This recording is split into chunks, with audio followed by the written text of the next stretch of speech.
वो उसे मार डालेगा सर। वो जबरदस्ती हमारे घर में घुसा। मेरी बेटी को बचा लो। हेलो, वो इधर आ रहा है। मैडम मैडम आप वो उसे घबराइए मार मत। डालेगा सर। अगर आप भूत प्रेत से नहीं डरते हो तो अच्छी बात है, लेकिन आपको शैतान से डरना चाहिए, क्योंकि शैतान इंसान की शक्ल में भी आ सकता है और वो आपकी पूरी ज़िंदगी बर्बाद कर सकता है। इसलिए हमें अनजान व्यक्ति पर कभी भरोसा नहीं करना चाहिए। अभी रिलीज़ हुई शैतान मूवी बिल्कुल इसी बात को दोहराती है। तो आज बात करेंगे हम शैतान मूवी की डिटेल में। नमस्कार दोस्तों, स्वागत है आप सभी का सीने गुजराती में। चलिए आज बात करेंगे हम शैतान मूवी की, जो कि ऑफिशियली रीमेक है गुजराती मूवी वश की। तो वश और शैतान दोनों का हम एक कंपैरेटिव रिव्यू भी करेंगे और ओवरऑल फिल्म जो शैतान आई है हिंदी मूवी उसका भी रिव्यू करेंगे। चलिए बात करते हैं फिल्म की स्टोरी की। तो एक हैप्पी फैमिली है। अजय देवगन यानी कि कबीर उनका नाम है, और उनकी वाइफ ज्योतिका यानी ज्योति, और उनके दो बच्चे हैं अंगद और जानवी यानी जानकी बोडीवाला, जिन्होंने गुजराती वर्ष में भी काम किया था। तो ये हैप्पी फैमिली है और वीकेंड में अपने हैप्पी होम जा रहे हैं छुट्टी मनाने के लिए। वहाँ रास्ते में उनकी मुलाकात वनराज यानी कि माधवन से होती है, और ये 15-20 मिनट की जो मुलाकात होती है उसमें पूरा कहानी में ट्विस्ट आ जाता है। माधवन यानी कि वनराज कबीर की बेटी जानवी को अपने वश में करते हैं, हिप्नोटाइज कर देते हैं और अपने पूरे कंट्रोल में ले लेते हैं। और उतना ही नहीं, उसके बाद उनके फार्म हाउस पर भी चले जाते हैं और पूरी कहानी वहाँ पर अनफोल्ड होती है। बहुत ही इंटेंस ड्रामा है इस कहानी में, क्योंकि जिस तरीके से माधवन ने उनको कंट्रोल किया है और वो एक एक सीन आपको एज पर रखेगा, इतनी ये कहानी सॉलिड है कहानी है। और जैसे जैसे ड्रामा अनफोल्ड होता जाएगा आप देखेंगे कि आपकी उत्सुकता और बढ़ती जाएगी कि अब क्या होगा क्या होगा। तो बहुत बढ़िया कहानी है।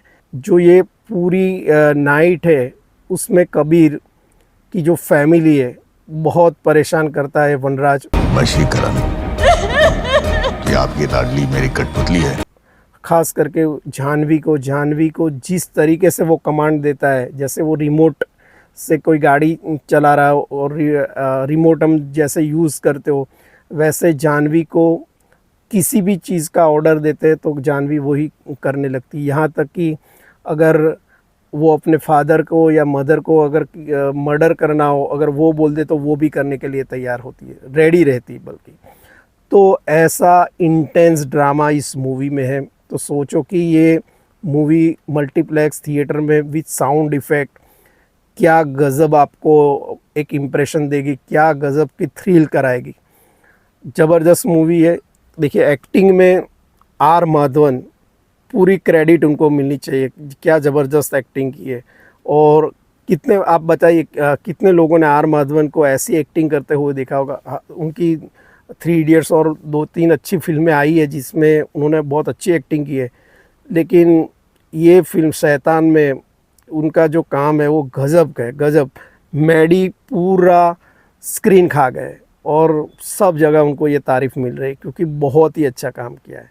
लेकिन आपने सिर्फ हिंदी में शैतान देखी है इसलिए आप मैडी की तारीफ़ कर रहे हैं। अगर आपने गुजराती में वश देखी होगी और जो मैडी का रोल जो हितेन कुमार ने किया है, अगर आपने वो देखा होगा मानस नहीं राक्षस छो, तो आपको वो लगेगा कि मैडी से भी एक कदम आगे है। तो सोचिए कि वश और जो शैतान है उसमें कितना डिफरेंस है। और भी डिफरेंसेस बहुत सारे हैं, मैं आपको एक एक करके बताऊंगा। तो देखिए एक्टिंग में मैडी का कोई फॉल्ट ही नहीं, मैडी ने बहुत ज़बरदस्त एक्टिंग की है और उसको जितनी भी एप्रिसिएशन मिल रही है बिल्कुल वर्दी है वो। पिक्चर में दूसरा जो कैरेक्टर है वो जानकी बोडीवाला का है। जानकी को ये पिक्चर में गुजराती की मूवी में उसने काम किया, इसलिए उसको जैसे बैटिंग पिच मिल गई है वहाँ बैटिंग करनी है, तो उन्होंने लाजवाब एक्टिंग की है। उन्होंने एक स्टेप और ऊपर ले गए अपनी एक्टिंग को, स्किल को, तो उनकी एक्टिंग भी ज़बरदस्त है। अजय देवगन और ज्योति का जो दोनों ने फादर और मदर का जो रोल किया है, तो कहीं अजय देवगन आपको वो दृश्यम वाली आपको फील आ जाएगी कि दृश्यम वाले अजय देवगन है।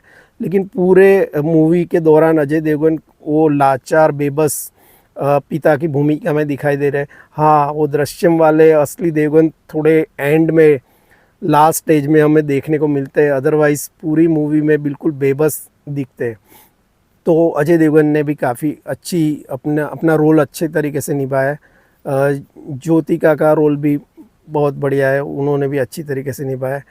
लेकिन अगर आप वश के साथ उसकी कंपैरिजन अब करते हैं, देखिए वश में आप कंपैरिजन करोगे तो 2-3 चीज़ आपको देखनी चाहिए कि जो माधवन का रोल है, माधवन ने जो रोल किया है वनराज का, उसमें वो बिल्कुल नॉर्मल एक ह्यूमन बीइंग लगते हैं और जो हिप्नोटाइज वगैरह के जानते हैं।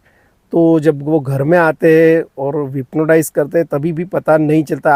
आप फिल्म देख रहे हो तभी भी आपको वो यकीन नहीं होता है, आप कनेक्ट नहीं हो पा रहे हो।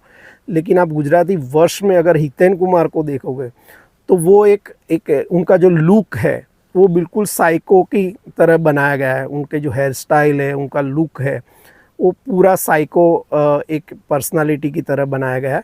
तो उसकी वजह से उनका डर या खौफ हमें ज़्यादा लगता है। जबकि जो वनराज है यानी कि माधवन है, वो डायलॉग बोलकर वो डर पैदा करने की कोशिश कर रहे हैं, लेकिन वो हमें डर इतना नहीं लगता जितना कि वश में हितेन कुमार से लगता है। तो ये हितेन कुमार की रोल की भी और कैरेक्टर की भी ये स्पेशलिटी थी और मेकर्स का भी ये काम था। तो यहाँ पर जो हिंदी में शैतान में जो मेकर्स की ये फॉल्ट थी, ना कि माधवन की। माधवन ने बिल्कुल लाजवाब एक्टिंग की है, उसमें कोई शंका नहीं है।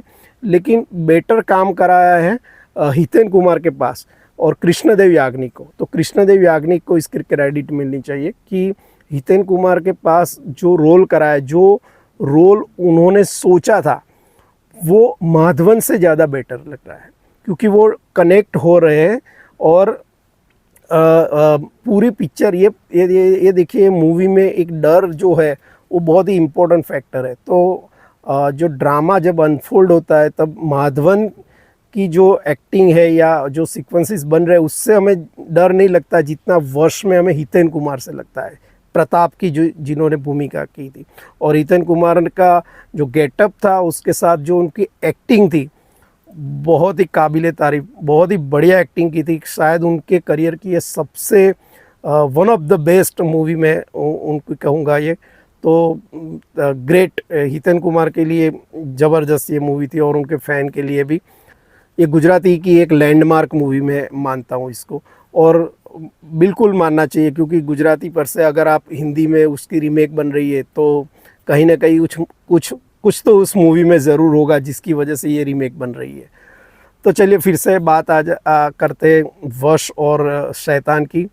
80% मूवी जो है वो बिल्कुल गुजराती वश पर से बनी, यानी कि उसका screenplay, dialogue, frame to frame पूरा कॉपी किया है उन्होंने, विकास बहल ने और अजय देवगन प्रोडक्शन जो ये फिल्म बनाई है। तो पूरा screenplay, dialogue frame to frame पूरा कॉपी हुआ है, सिर्फ उसका एंड चेंज किया गया है।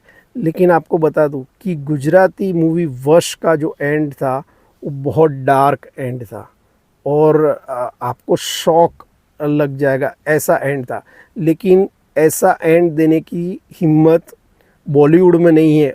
क्यों? क्योंकि आज भी अगर इंडियन ऑडियंस हैप्पी एंड देखना चाहते, इसीलिए शायद मुझे लगता है कि उन्होंने एंड थोड़ा ट्विस्ट चेंज कर दिया ओरिजिनल वश के कंपैरेटिव में, और ये थोड़ा माइल्ड कर दिया है, थोड़ा उसको और लाइट कर दिया है।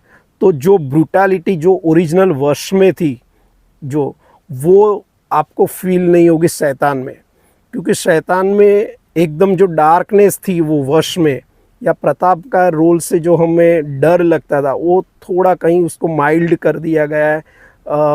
ताकि एक आपको एक और बात बता दूं कि गुजराती में जो वश रिलीज़ हुई थी उसको ए सर्टिफिकेट, एडल्ट सर्टिफिकेट के साथ रिलीज़ हुई थी, और हिंदी में जो रिलीज़ हुई है वो यूएस सर्टिफिकेट के साथ, यानी कि फैमिली के साथ आप देख सकते हो। तो कहीं ना कहीं वो फैमिली को भी इस मूवी को दिखाने का था, इसीलिए उन्होंने शायद ये लाइट या उसको डम कर दिया हो, या थोड़ा उसका जो ब्रूटालिटी थी वो कम कर दी है। तो उसका जो फिल्म का जो मज़ा है जो गुजराती की कंपैरिजन में, वो थोड़ा कम हो गया है। अदरवाइज़ जिन्होंने गुजराती वश नहीं देखेगी उनको तो ये मूवी बहुत अच्छी लगने वाली है, उसमें कोई डाउट नहीं है।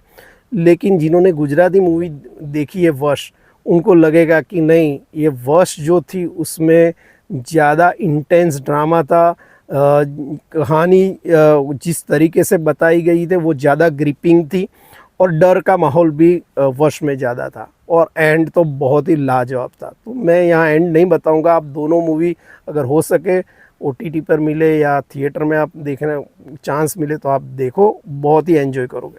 तो ये दूसरा पॉइंट था।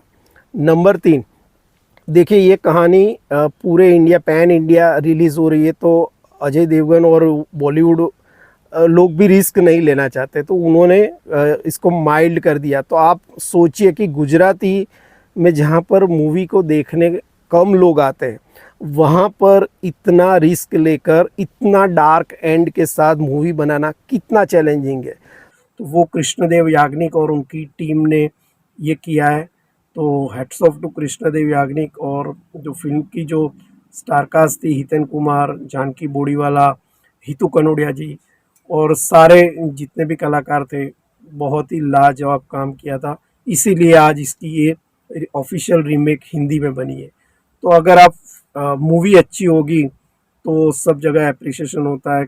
और ट्रेलर लॉन्च होने के बाद जिस तरीके से लोगों में एक इंतज़ारी थी कि ये मूवी कब थिएटर में रिलीज़ हो और कब हम देखने जाए, तो ट्रेलर इतना बढ़िया था। हालांकि ट्रेलर में उन्होंने काफ़ी कुछ दिखा दिया था, अगर वो थोड़ा कम दिखाते तो और मज़ा रहता, लेकिन फिर भी वो ट्रेलर की वजह से काफ़ी लोगों में क्यूरोसिटी थी कि भाई ये कब मूवी आए और हम देखने जाए। वश की जो ये रीमेक, ऑफिशियल रीमेक बनी है शैतान, उसको पूरे इंडिया में एक अच्छी रिस्पॉन्स मिल रही है, लोग अप्रिशिएट कर रहे हैं। तो अगर आप अच्छी फिल्म बनाओगे तो ज़रूर आपके रीजनल सिनेमा और रीजनल व्यूअर्स है वो भी अप्रिशिएट करेंगे, और शायद उसकी रीमेक भी बन सकती है। तो आपको अच्छी मूवी बनाएंगे तो डेफिनेटली कहीं ना कहीं लोग देखने ज़रूर आएंगे। तो कैसा लगा आपको ये वीडियो, ज़रूर बताइएगा मुझे, और अगर आपको कुछ अच्छा लगा तो भी कमेंट में बताइएगा। अगर आप हमारे साथ एग्री नहीं हो, कुछ नहीं अच्छा लगा, तो भी कमेंट में ज़रूर बताइएगा, क्योंकि we believe in democracy, right. तो आप कुछ भी कहिए, कुछ भी आपको अच्छा या बुरा लगा आप बता सकते हैं। We definitely respect your vote, your opinion. Thank you.